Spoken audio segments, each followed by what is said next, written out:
Baik, jazakallahu khairan. Bismillahirrahmanirrahim. Assalamualaikum warahmatullahi wabarakatuh.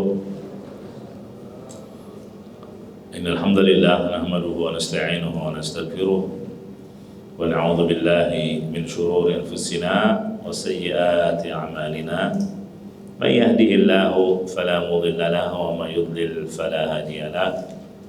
Asyhadu an la ilaha illallah wahdahu la syarika lahu wa asyhadu anna Muhammadan abduhu wa rasuluh sallallahu alaihi wa ala alihi wa sahbihi wa sallama tasliman katsira, amma ba'du. Jemaah salat maghrib rahimakumullah. Peristiwa mizan, yaitu peristiwa timbangan amal, ini salah satu di antara kondisi berat yang akan dirasakan oleh seseorang pada hari kiamat kelak. Kenapa? Karena peristiwa mizan ini termasuk kondisi yang menentukan tentang derajat seseorang di akhirat, apakah di surga atau neraka. Makanya Al-Hasan Al-Basri rahimahullah, beliau meriwayatkan hadis dari Aisyah radhiyallahu anha. Qalat Aisyatu, ya Rasulullah, hal tadhkuruna ahlikum yaumal qiyamah? Aisyah berkata, wahai Rasulullah, apakah engkau mengingat keluargamu pada hari kiamat nanti? Kan orang yang paling dicintai ya keluarga ya, istri, anak. Nah, itu kita sering mengingat, apalagi kalau kita sedang safar, sedang jauh dari keluarga. Nah, kita sering mengingat mereka. Nah, muncul pertanyaan, gimana nanti di hari kiamat? Apakah Rasulullah Shallallahu Alaihi Wasallam mengingat keluarganya, istri-istrinya? Apa jawab Nabi Shallallahu Alaihi Wasallam? Amma fi mawatin thalathah fala. Adapun di 3 tempat, saya tidak lagi mengingat mereka. Ini saking dahsyatnya 3 tempat. Ya. Apa itu? Al-kitab wal mizan was sirat. 3 tempat yang dimaksud adalah, yang pertama adalah ketika mizan ditimbang. Iya. Kemudian al-kitab, pembagian buku catatan amal. Al-mizan tadi timbangan, was sirat, dan ketika menyeberangi jembatan as-sirat.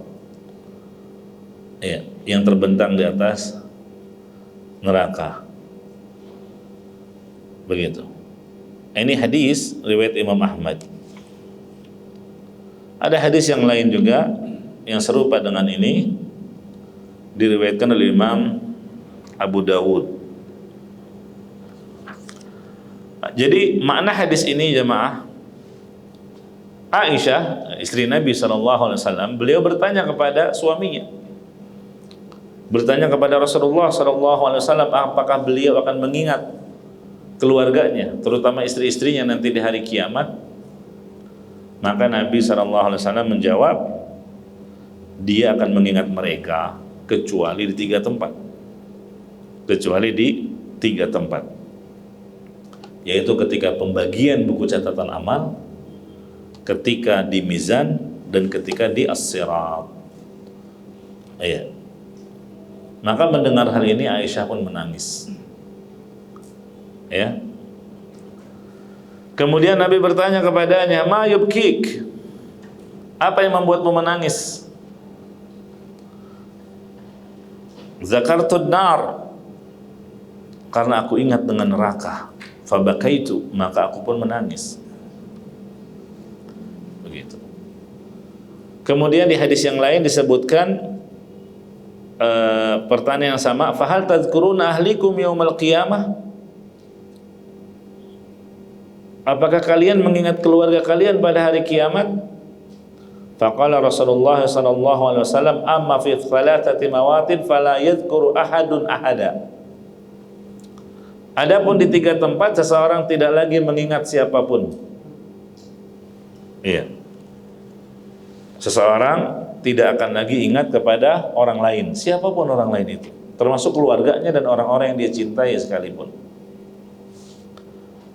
Indal mizan hatta ya'lama ayakhifu mizanuhu aw yathqul. Yang pertama yaitu saat di mizan,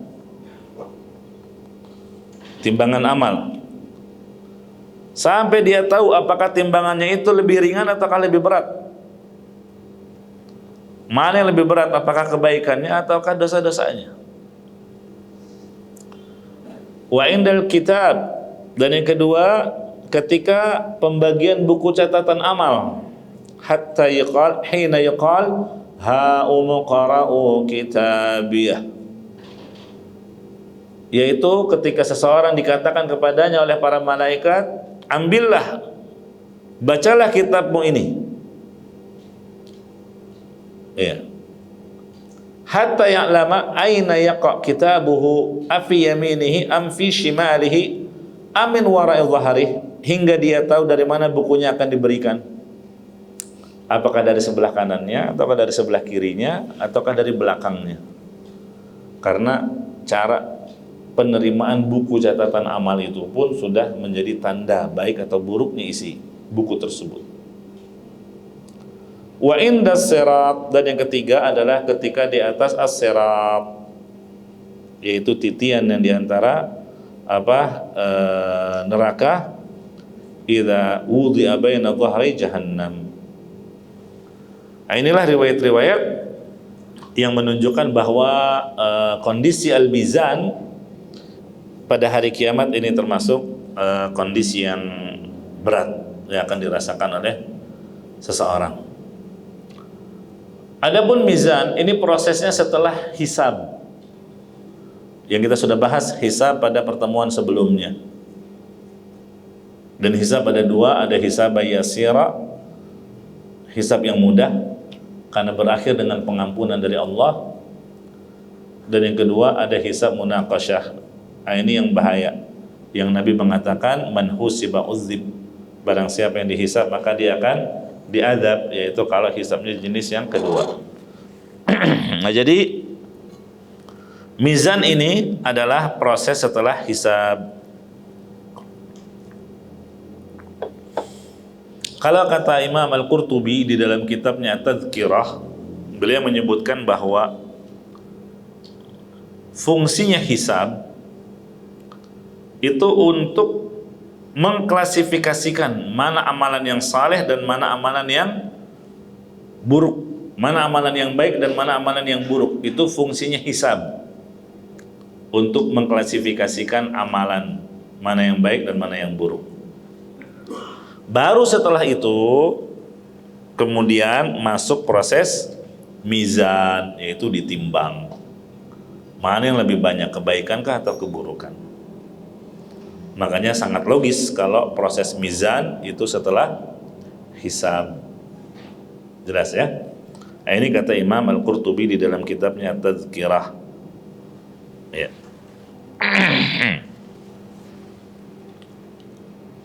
Sebagian ulama berpendapat sebagaimana dijelaskan dalam sebagian riwayat, bahwa ketika hisab telah selesai,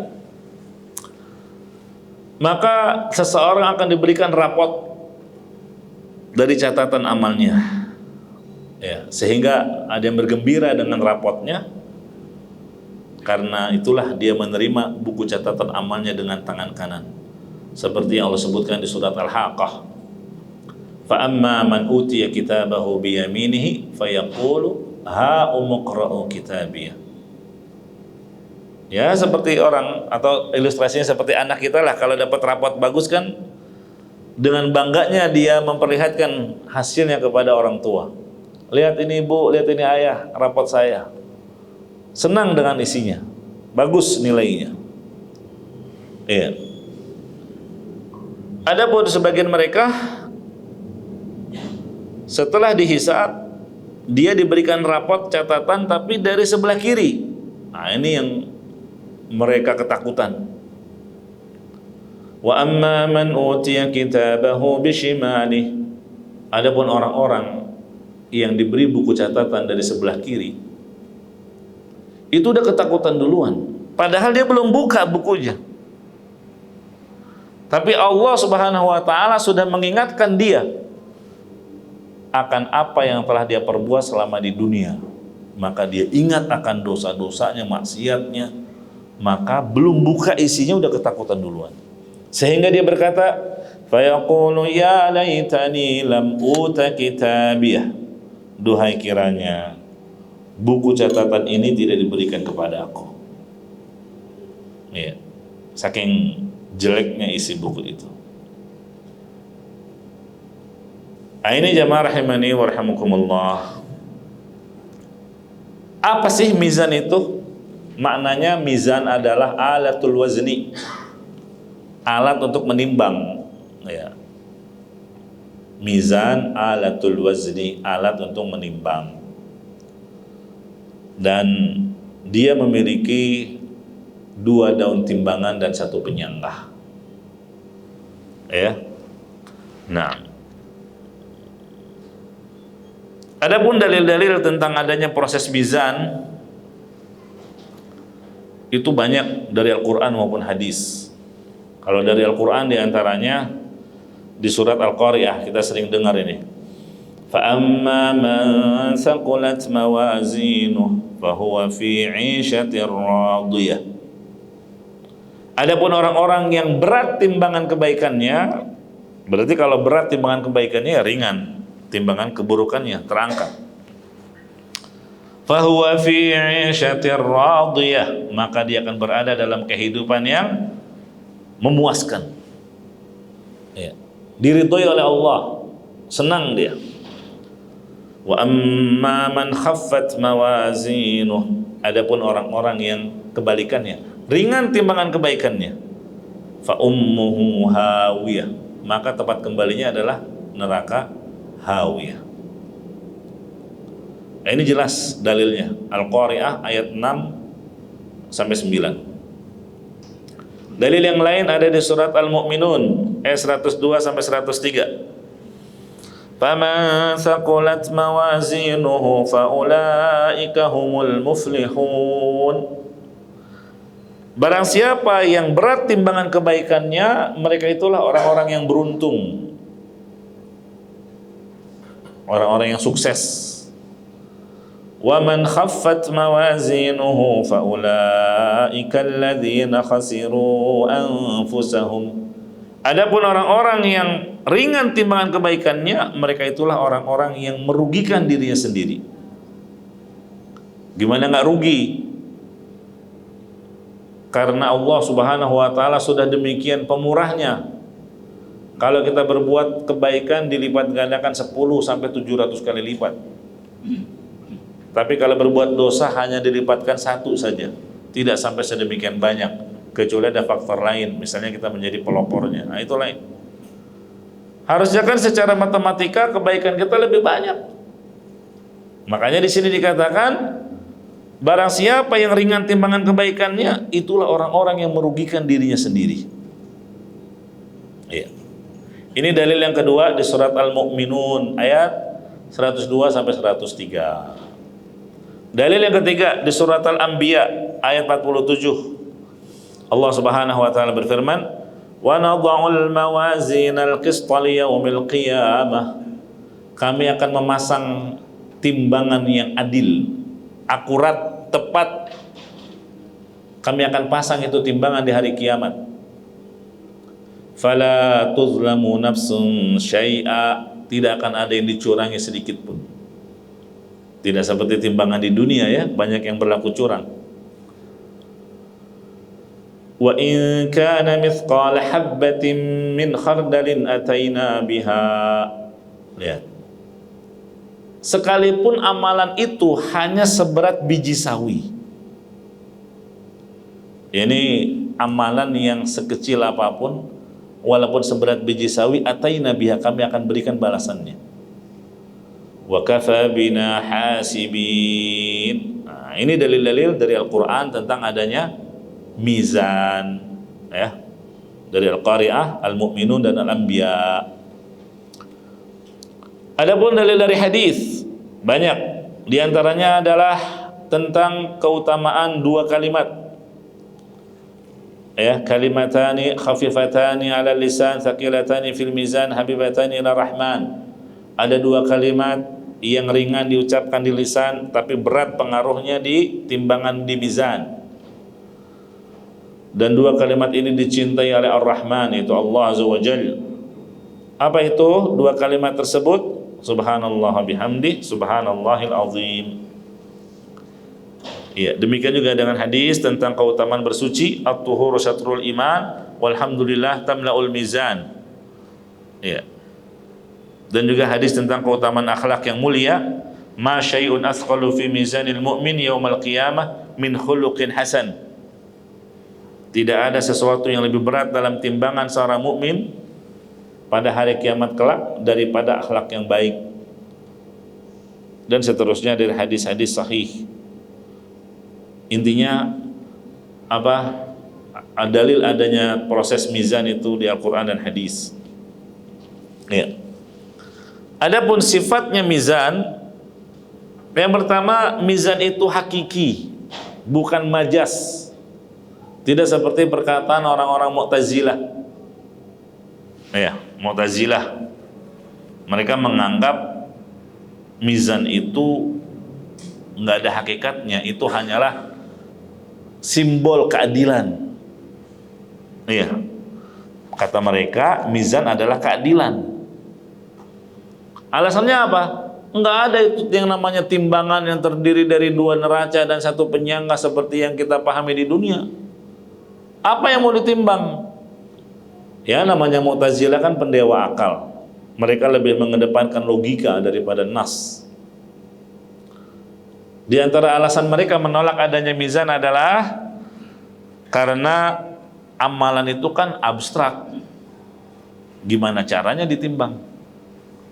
Nah, nggak mungkin sesuatu yang abstrak bisa ditimbang.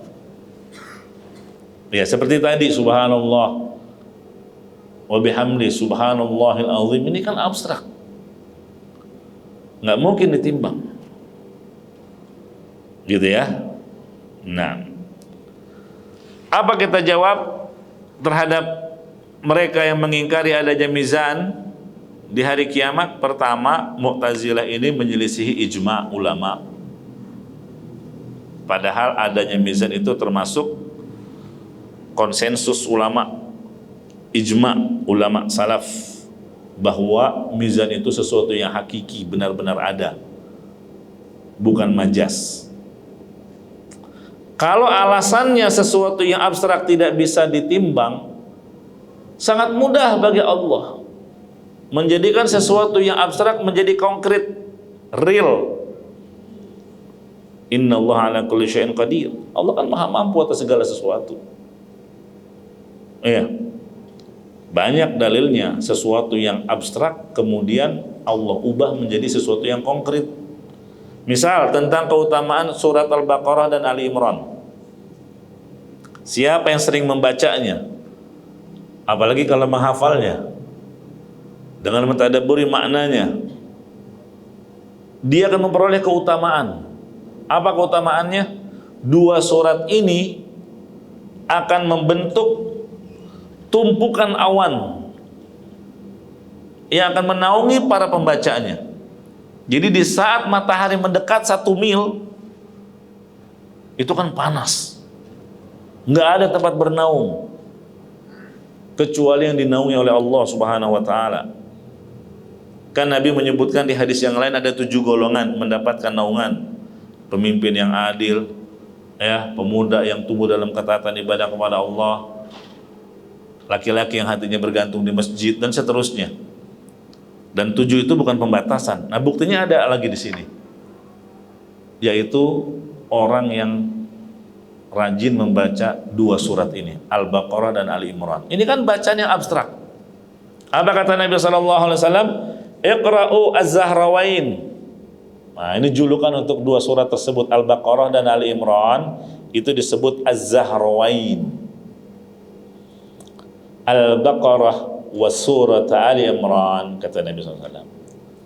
Fa innahuma ta'tiyani yaumal qiyamah ka'annahuma ghamamatan atau ka'annahuma ghayayatan. Karena kedua surat ini, Al-Baqarah dan Ali Imran, akan datang pada hari kiamat. Dalam wujud apa? Dua tumpuk awan yang akan menaungi para pembacanya. Jadi di saat kebanyakan orang berkucuran keringat karena kena terik panas matahari, hanya orang-orang yang mendapatkan naungan Allah saja. Gimana caranya supaya dapat naungan Allah? Ini, baca dua surat tersebut. Ini kan bacaan kan abstrak, tapi Nabi menyebutkan dia menjadi sesuatu yang konkret. Dua surat ini akan menjadi dua tumpuk awan yang menaungi para pembacanya. Au ka'annahuma firqani min tayrin sawaffa tuhajjani an ashabihima. Nah, ini juga Nabi sebutkan dua surat ini juga seperti dua kelompok burung. Kan suka ada burung-burung membentuk kelompok tuh. Jadi dua surat bacaan ini kan abstrak, tapi Nabi kabarkan nanti menjadi konkret, wujudnya dua kelompok burung yang sedang terbang dalam formasi hendak membela para pembacanya. Nah, itulah yang disebut dengan Al-Quran akan memberikan syafaat kepada para pembacanya. Iya. Nah, ini hadisnya sahih riwayat Muslim. Nah, contoh yang lain. Jangankan di setelah hari kiamat kebangkitan, ketika di alam kubur, siapa yang akan menemani kita? Kan Nabi menjelaskan di alam kubur atau alam barzakh, artinya orang yang sudah meninggal dunia, walaupun jasadnya tidak dikubur, kan ada alam barzakh yang tidak ada yang mengetahui hakikatnya seperti apa itu alam.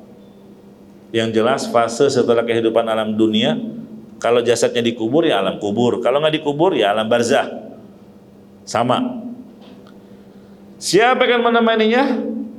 Amal solehnya. Amalan solehnya itu kan abstrak, tapi akan menjadi wujud konkret. Kata Nabi SAW, wa ya'tihi rajulun hasanul wajhi hasanul thiyabi tayyibur rihi. Datang seorang yang wajahnya tampan, jadi wajahnya indah dipandang. Hasanul thiyab, pakaiannya bagus, penampilannya baik. Tayyibur rih, wangi lagi. Kan enak ditemenin orang kayak gini. Iya. Dan si mayit bertanya, siapa Anda? Wajahmu demikian indah, pakaianmu, penampilanmu indah, aromamu demikian wangi. Maka dia berkata, aku adalah amalan salehmu ketika di dunia. Iya, abshir billadhi yasurruk, hadha yaumuka alladhi kunta tu'ad. Fayaqulu man ant, fawajhuka wal alwajhu alladhi bil khair. Fayaqul ana amaluka salih. Dia jawab, saya ini adalah amalan-amalan solehmu. Amalan soleh kan abstrak. Nabi mengatakan di hadis ini, di alam barzakh, alam kubur, amalan-amalan soleh kita akan berupa wujud sosok yang tampan wajahnya, bagus pakaiannya, wangi aromanya. Ini kan jadi konkret, mudah bagi Allah. Adapun orang yang kafir, sebaliknya, wa ya'tihi rajulun qabihul wajhi qabihus thiyabi muntinur rih. Sedangkan orang kafir datang kepadanya seseorang yang wajahnya jelek, buruk rupa, pakaiannya juga jelek, baunya busuk, naudzubillah. Kan nggak enak ditemenin kayak gitu. Kita aja kalau lagi duduk di angkot atau di busway atau di kendaraan umum, pas di sebelah kita, baunya nggak enak, pakaiannya dekil, kotor, mukanya menyeramkan. Maunya cari pindah aja tempat duduk yang lain kan? Nah ini, si mayit bertanya, siapa engkau? Wajahmu demikian buruknya, pakaianmu jelek, baumu busuk, sana pergi. Ternyata dia berkata, aku adalah amalan-amalanmu yang jelek ketika di dunia. Nah ini dalil kedua, bahwa sesuatu yang abstrak amat mudah bagi Allah menjadikannya apa? Konkret. Dalil yang lain tentang al-maut, kematian. Kan orang-orang kafir suka mengejek, kalaupun nanti di neraka ada siksa, biar aja, ujung-ujungnya kan kalau disiksa mati. Kalau mati, kelar, nggak ada lagi rasa sakit yang kita rasakan. Dia pikir kayak orang di dunia, misalnya maling, kemudian dihakimi, ya kemudian kesakitan, tiba-tiba hilang suara teriakan sakitnya. Oh, udah mati. Tapi tetap aja orang, ada yang nendang, ada yang mukul, sampai ada yang bakar, tapi udah nggak teriak lagi dia, karena udah mati. Ada pikir siksa neraka gitu. Iya. Dan penghuni neraka masih memiliki secercah harapan kalau siksaan akan berakhir dengan kematian. Tapi pupus harapan mereka ketika kematian yang mereka harapkan itu ternyata didatangkan oleh Allah dalam wujud kambing kibas. Tahu kan kambing kibas? Kata Nabi SAW, yu'ta bil maut kahayati kabshin amlah. Yang namanya kematian itu akan didatangkan pada hari kiamat dalam wujud kambing yang amlah. Kambing amlah itu didominasi warna putih, taruhlah kayak domba gitu ya. Kibas didominasi warna putih, tapi ada warna hitamnya di bagian matanya, jadi kayak pakai kacamata. Di bagian perutnya, di bagian kakinya kayak pakai kaos kaki, itu namanya amlah. Kematian didatangkan dalam wujud seperti itu. Yang namanya kematian kan abstrak, tapi mudah bagi Allah pada hari kiamat didatangkan dalam wujud kambing kibas yang amlah. Kemudian ada penyeru yang berseru, ya ahlal jannah, wahai penghuni surga. Maka penghuni surga pun melihat dengan mendongak. Lalu ditanya, hal ta'rifuna hadza, apakah kalian mengetahui apa ini? Kata penghuni surga, oh ya kami tahu, kami sudah pernah melihatnya. Karena mereka sudah pernah meninggal. Mereka kan pernah mengalami kematian, sehingga mereka sudah kenal, oh itu adalah kematian. Iya, begitu juga dikatakan wa ya ahlan nar, wahai penghuni neraka, tahukah kalian apa ini? Maka penghuni neraka pun sama. Iya, kami mengetahuinya, itu adalah al-maut. Lalu disembelih oleh Allah. Disembelih. Artinya apa? Yang namanya mati sudah nggak ada. Pupuslah harapan penghuni neraka. Karena yang mereka kira dengan siksaan itu akan mengakibatkan kematian, tidak ada lagi yang namanya mati. Nah, sehingga setelah proses kematian disembelih oleh Allah, maka penghuni surga bertambah kesenangan mereka karena mereka mengetahui akan kekal abadi di surganya Allah dengan penuh kenikmatan. Dan sebaliknya penghuni neraka, mereka menangis sejadi-jadinya, ya.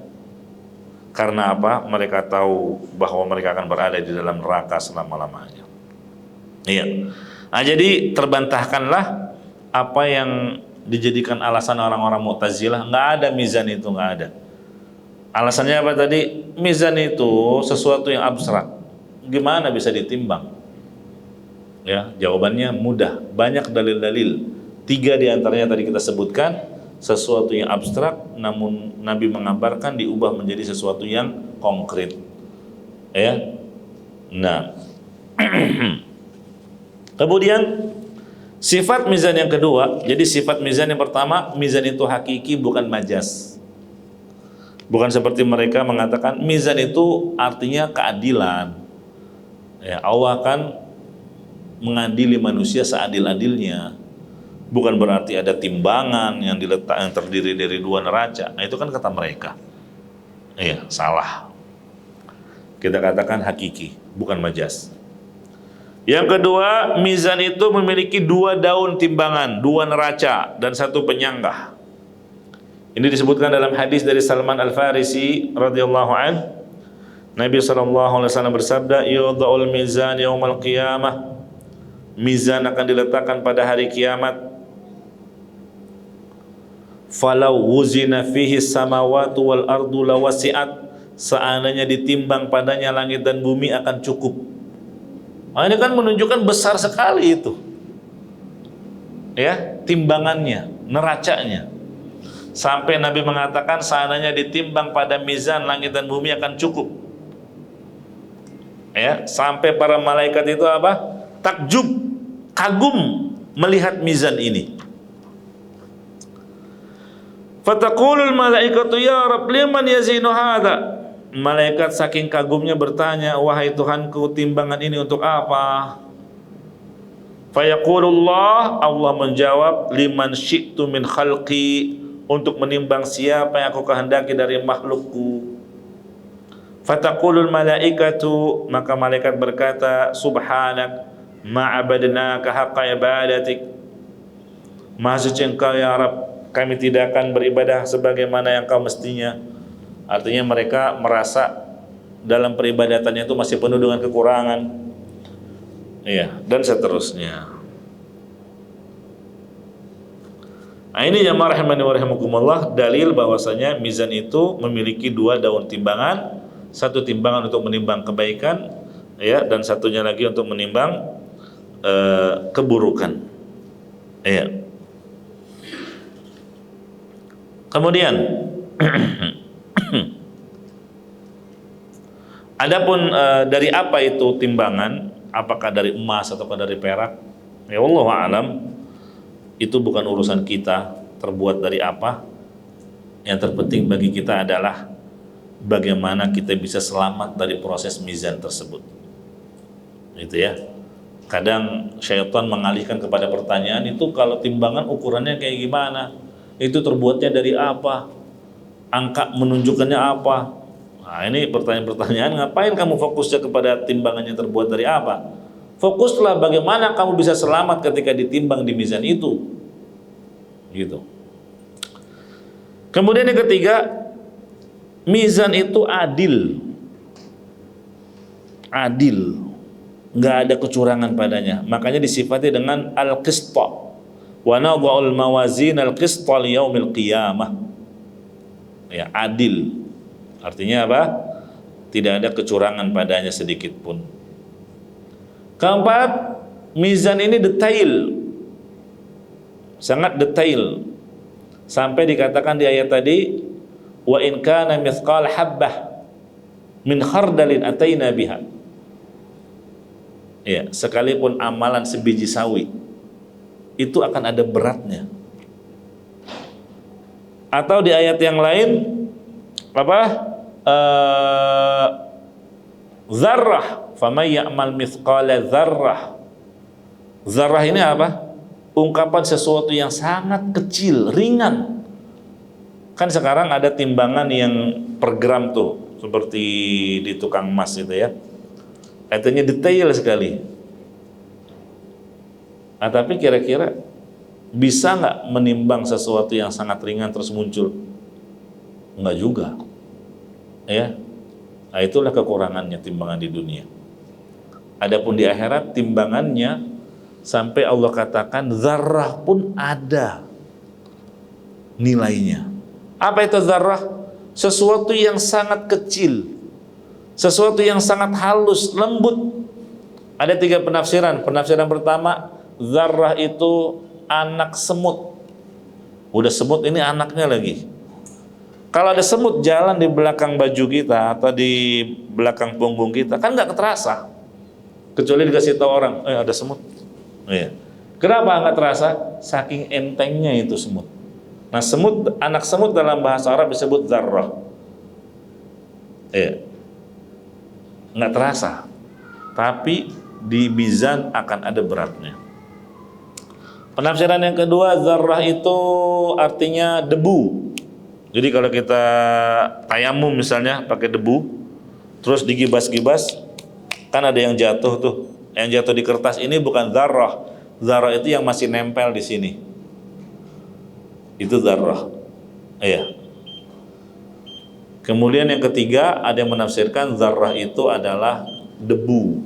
Yang kalau kita buka jendela pagi hari, terus kita kibas-kibas gorden, nah itu ada perling-perling yang terbang, itu zarrah. Artinya apa? Ini ada timbangannya. Iya. Berarti menunjukkan detail. Sampai Nabi mengatakan la tahqiranna minal ma'rufi syai'an. Jangan kamu remehkan kebaikan sekecil apapun, walaupun hanya dengan senyum di hadapan saudaramu. Menunjukkan apa? Senyummu saja ada timbangannya di mizan. Demikian juga dengan sedekah, walaupun dengan sepenggal kurma, ada timbangannya di mizan. Nah, inilah beberapa sifat yang berkaitan dengan mizan. Ya, sudah masuk waktu Isya, kita break dulu untuk adzan Isya dan salat Isya. Barakallahu fikum, dan kita akan lanjutkan setelah salat Isya biidznillah taala.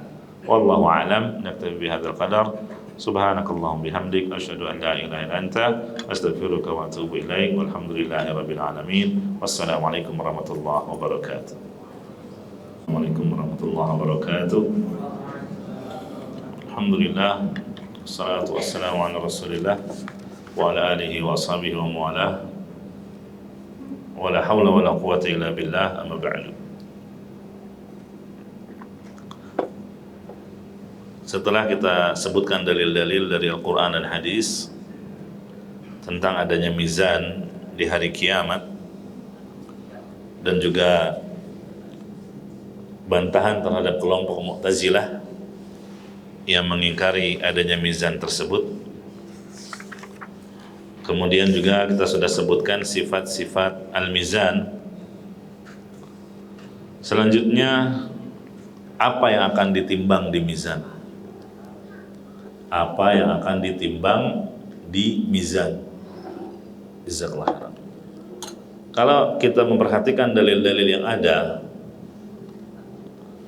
maka dalil-dalil tersebut menunjukkan bahwa yang ditimbang itu ada 3 hal diantaranya. Yang pertama, amalan. Tadi kita sudah sebutkan, amalan itu kan sesuatu yang abstrak, tapi amat mudah bagi Allah menjadikannya konkret. Dalilnya apa? Amalan itu ditimbang. Hadis tentang amalan zikir, yaitu tadi kita sudah bacakan amalan zikir subhanallah bihamdi subhanallahil azim. Ini kan zikir mutlak, boleh kapanpun, dimanapun, berapapun. Jadi cara untuk memperberat timbangan kebaikan di mizan, yang perbanyak zikir ini. Dan Nabi mengabarkan 2 kalimat ini ringan diucapkan di lisan. Iya, memang amalan yang paling ringan kan zikir, nggak butuh modal, nggak perlu capek-capek, nggak lelah juga setelah mengerjakannya. Tapi ternyata pengaruhnya di bobot kebaikan kita di mizan sangat berat. Iya. Demikian juga walhamdulillah tamna'ul mizan. Kalimat alhamdulillah ini dapat memenuhi timbangan. Menunjukkan apa? Amalan zikir ditimbang. Iya. Demikian juga dalil lainnya selain amalan zikir apa? Akhlak.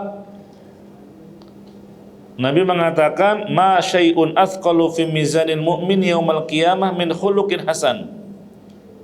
Tidak ada sesuatu yang lebih berat dari timbangan seorang mukmin kelak pada hari kiamat daripada akhlak. Akhlak ini kan abstrak.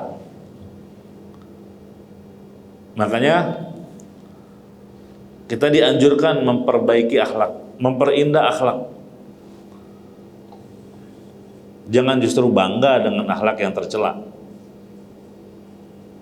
Atau ada anggapan kalau akhlak itu nggak bisa diubah sampai mati. Ya. Kalau yang bangga gimana? Misalnya dia bilang, saya ini pemarah loh, hati-hati. Kamu jangan macam-macam, saya ini pemarah. Nah ini kan seakan-akan dia bangga dengan akhlaknya yang pemarah. Padahal pemarah itu sifat akhlak yang jelek. Ya. Wah emang dia sih pemarah, temperamen, nggak bakalan berubah sampai mati. Misal, bisa. Ya, kalau nggak bisa diubah, untuk apa Nabi SAW memberi motivasi? Aku menjamin rumah di surga yang paling atas. Untuk siapa itu? Untuk orang yang mau memperbaiki akhlaknya. Berarti kan akhlak yang buruk bisa diubah. Ya tentu dengan belajar, dilatih, ya, melatih diri untuk sabar, melatih diri untuk qanaah dan seterusnya. Nah, Nabi mengatakan akhlak yang baik itu dapat mempengaruhi berat timbangan seseorang di mizan. Ya. Dan akhlak ini mencakup dua, akhlak terhadap sesama manusia, itu diantaranya kalau ketemu bermuka manis, wajah pasang yang berseri-seri, enak. Tabassumuka fi wajhi akhika kasadaqah. Senyummu di hadapan saudaramu itu terhitung sedekah, ada pahalanya di sisi Allah. Kemudian membantu orang yang membutuhkan, meringankan kesulitan orang. Atau paling tidak kalau kamu tidak bisa membantu saudaramu, jangan menimbulkan kekecewaan di hatinya, menyakiti perasaannya. Nah ini diantara akhlak. Dan yang kedua, akhlak terhadap Allah, ini jauh lebih penting tentunya. Bahkan percuma kalau baik akhlaknya terhadap manusia, tapi jelek akhlaknya terhadap Allah. Kan ada orang-orang yang begitu ya. Dia itu sayangnya kafir, sayangnya nggak pernah sholat. Padahal akhlaknya baik banget loh. Ramah, santun, dermawan. Kalau kita datang nih mau minjem duit, wah cepet. Gitu kan? Tapi sayang dia nggak sholat. Tapi sayang dia nggak beriman. Percuma akhlaknya yang baik. Nah, jadi akhlak yang baik di sini cakupannya akhlak terhadap makhluk dan terutama lagi akhlak terhadap Al-Khaliq, yaitu Allah Azza wa Jalla. Ini yang pertama yang akan ditimbang amalan itu sendiri. Yang kedua, di antara dalil yang menunjukkan akan ditimbang adalah buku catatan. Buku catatan amal. Kita ini kan sebetulnya penulis buku. Semua kita, masing-masing kita adalah penulis buku. Buku apa? Ya buku catatan amalmu, yang kelak engkau akan baca nanti di hari kiamat. Bukan yang lain yang disuruh baca, kamu sendiri. Maka siapa yang ingin senang membaca bukunya, ya tulislah hal-hal yang baik di dunia ini. Gitu ya. Mana dalilnya kalau buku catatan amal itu ditimbang? Hadis yang disebut hadisul bitaqah. Jadi dihadapkan seseorang, dipanggil, terus diberikan kepadanya 99 gulungan catatan amal. Iya. Yang satu gulungan ini kalau dihamparkan sejauh mata memandang, isinya banyak kejelekan. Sampai dia putus asa bahwa dia akan disiksa. Tapi ternyata dia punya satu kartu, bertuliskan kalimat tauhid, la ilaha illallah. Ya. Dan dia merealisasikannya dengan baik. Ya. Sampai begitu Allah mengeluarkan satu kartu kalimat tauhid ini, dia menganggap remeh. Apa artinya satu kartu ini ya Rabb dibandingkan 99 gulungan catatan amal saya itu? Maka Allah kemudian meletakkan 99 gulungan catatan amalnya di satu neraca, dan satu kartu yang bertuliskan kalimat la ilaha illallah di neraca yang lain. ternyata 99 gulungan catatan amal ini terangkat, berarti ringan. Dan satu kartu kalimat tauhid yang lebih berat. Ya, tapi ini tentu tergantung dari kualitas. Karena setiap kita juga ngucapin la ilaha illallah kan. Ya, tapi kan kualitas dari kalimat yang diucapkan tidak sama satu dengan lainnya. Ya. Nah, berarti yang menentukan beratnya kalimat la ilaha illallah adalah kualitasnya. Demikian juga dalam amalan yang lain, ya. Kualitas tauhid seseorang berbeda-beda. Tapi yang menjadi sisi pendirian kita di sini adalah hadis Nabi sallallahu alaihi wasallam, tudau fi sijillat fi kiffatin, tudau sijillat fi kiffatin wal bitaqatu fi kiffatin. 99 gulungan catatan amal di satu neraca diletakkan di situ, dan satu kartu diletakkan di satu neraca yang berbeda. Fatashatil sijillat wa thaqulatil bitaqah. 99 gulungan catatan amal itu terangkat, dan satu kartu yang bertuliskan kalimat tauhid itulah yang justru berat, lebih berat. Iya. Kemudian yang ketiga yang akan ditimbang diantaranya adalah fisik kita, badan kita. Setelah Allah Subhanahu wa ta'ala mengembalikan ruh ke jasad kita, jasad yang sudah dimodifikasi oleh Allah dengan hasil yang lebih baik, yang lebih sempurna. Dan ini kita sudah bahas di awal pembahasan dulu. Iya. Dalilnya mana? Dalilnya adalah hadis Ibnu Mas'ud, annahu kana yajtabi siwakan minal araq. Nah, ini para sahabat dulu kalau pengen gosok gigi itu kan pakai siwak. Siwak itu ranting dari pohon namanya pohon araq. Nah, jadi kalau pengen dapat siwak yang rutab, yang lentur, siwak muda, itu naik ke atas. Nah, Ibnu Mas'ud pernah memetik siwak. Iya. Begitu sampai di atas ada angin. Nah, beliau pakai sarung. Tersingkaplah sarungnya. Terlihatlah betisnya. Fadhahikal qaum. Terus para sahabat menertawakannya. Nah, Nabi tanya, "Mimma tadhakun?" Apa yang kalian tertawakan dari Ibnu Mas'ud? Apa jawab mereka? Ya Nabi Allah, min diqqati saqai. Kami menertawakan karena kecilnya betis dia. Cungkring gitu. Masa cowok betisnya kecil, nggak maco gitu. Nah, itu yang ditertawakan. Apa kata Nabi SAW? Walladhi nafsi biyadih. Demi Allah yang jiwaku berada di tangannya. Lahu ma'athqalu fil mizan min Uhud. Betisnya Ibnu Mas'ud yang kalian bilang kecil, itu nanti ditimbang di mizan, beratnya melebihi gunung Uhud. Nah, ini menunjukkan fisik kita ditimbang. Dan yang menentukan beratnya bukan karena banyaknya daging dan lemak. Kalau gitu bagus memperberat badannya. Nah, ternyata yang menentukan beratnya timbangan bukan daging dan lemak.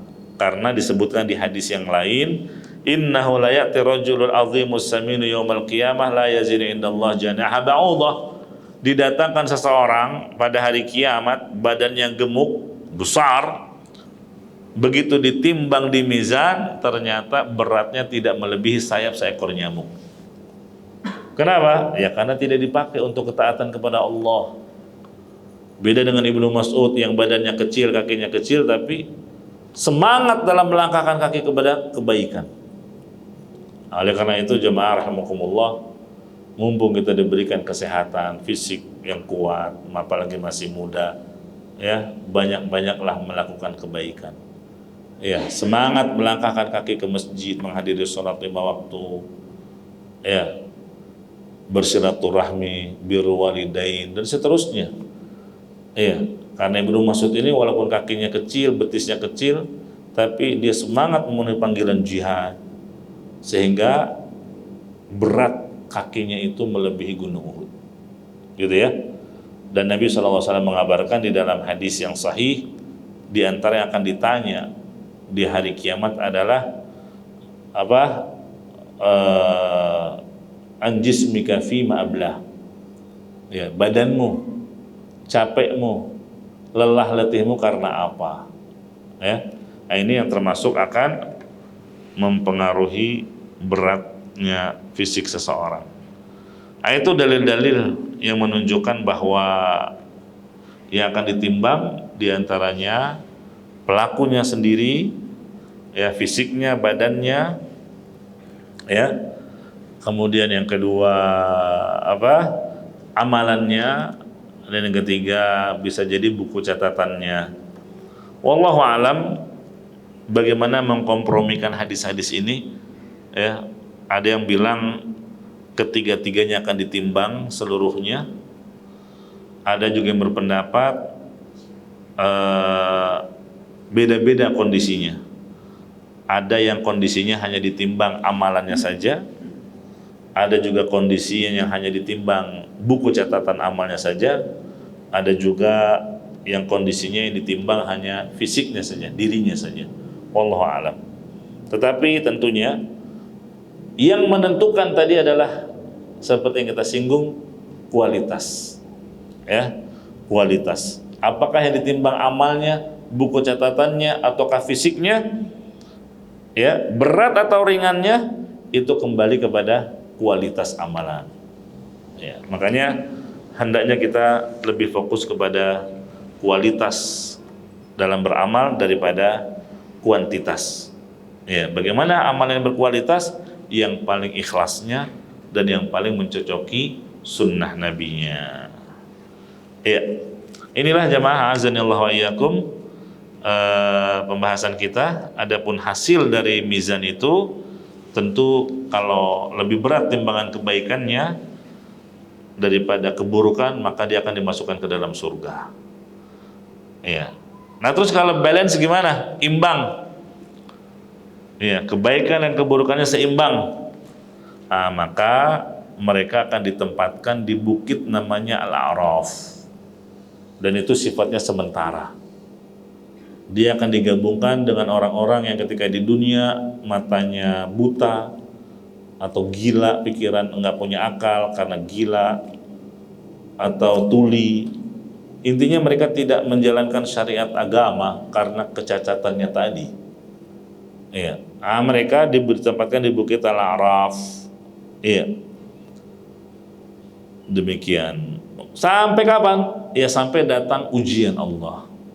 Sebelum datang ujian itu, Allah mengutus utusan. Utusan mengingatkan kepada mereka, nanti kalau ada perintah Allah, taati saja. Karena Allah tidaklah memerintahkan kalian kecuali untuk kebaikan. Itu. Kemudian pergilah sang utusan itu, ya. Kemudian datanglah ujian. Ujiannya apa? Allah menyalakan api yang berkorbar besar. Dan Allah perintahkan mereka yang ada di bukit itu untuk masuk ke dalam api tersebut. Yang masih ingat pesan sang utusan, sang Rasul, tanpa banyak berpikir, tanpa ragu-ragu, langsung menceburkan diri ke dalam api. Ternyata mereka dapati di balik api itu adalah surganya Allah. Iya. Nah, yang enggan berarti mereka menolak dan membangkang perintah Allah. Kalau orang sekarang mungkin di dunia, walaupun itu hadisnya sahih, dalilnya kuat, tapi maaf ya, saya belum bisa terima. Karena nggak masuk akal, karena nggak sesuai selera, atau karena kontradiksi dengan tradisi. Nah, mereka juga sama. Wah, walaupun Allah yang nyuruh, kalau suruh masuk ke api mah ogah, nggak mau. Kan gitu. Akhirnya apa? Jadilah mereka penghuni neraka yang sesungguhnya. Nah, itu bagi yang imbang, ya, antara kebaikan dan keburukannya sama. Mereka akan ditempatkan di bukit Al-A'raf. Sedangkan kalau orang yang lebih ringan kebaikannya daripada keburukannya, berarti keburukannya lebih berat, maka dia harus masuk ke neraka kecuali kalau dia mendapatkan syafaat. ya. Atau dia diampuni oleh Allah Subhanahu wa taala, atau karena pengecualian-pengecualian lainnya. Nah, ini jemaah azanillahu wa iyyakum, jangan pernah kita meremehkan kebaikan sekecil apapun, dan jangan pula meremehkan dosa dan kemaksiatan.